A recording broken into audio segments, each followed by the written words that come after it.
যে মাদক জব্দ করা হয়েছে এবং যে মাদকের এক্সপার্ট রিপোর্ট নেওয়া হয়েছে সেটা সম্পূর্ণ গরমিল রয়েছে। আমরা ন্যায় বিচার থেকে বঞ্চিত হয়েছি। এই আসামিরা তাদের ট্রাক্টর, মহেন্দ্র ট্রাক্টর, এবং যাদের বাড়ি হলো চাঁপাইনবাবগঞ্জ, তারা অসৎ উদ্দেশ্যে মাদক পরিবহন করতেছিল মহেন্দ্র ট্রাকের টুল বক্সের মধ্যে, এবং গোপন সংবাদের প্রেক্ষিতে র্যাব সংবাদ পান এবং তাদের দুজনে ধৃত করেন এবং তাদের যৌথ দখল থেকে এই 700 গ্রাম হেরোইন উদ্ধার করছেন।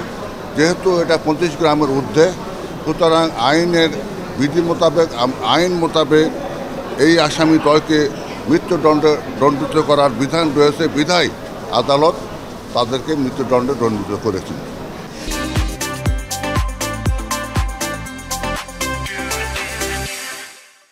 প্রসিকিউশন এমন কোনো সাক্ষী দিতে পারে নাই যে এই আসামিরা এই ট্রাক্টর চালাচ্ছিল বা এই ট্রাক্টরের তারা ড্রাইভার বা হেল্পার, এই ধরনের কোনো সাক্ষী দিতে পারে নাই, তা প্রমাণ করতে পারে নাই।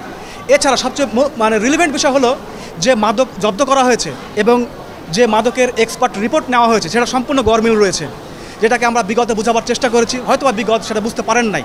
তো যাই হোক, আমরা ন্যায় বিচার থেকে বঞ্চিত হয়েছি। আমরা অবশ্যই এই আদেশের বিরুদ্ধে উচ্চ আদালতে যাব এবং আমরা বিশ্বাস করি যদি আমরা উচ্চ আদালতে যাই এবং আমরা বোঝাতে সক্ষম হই, আমরা অবশ্যই আসামিরা খালাস পাবে এবং আমরা ন্যায় বিচার পাবো।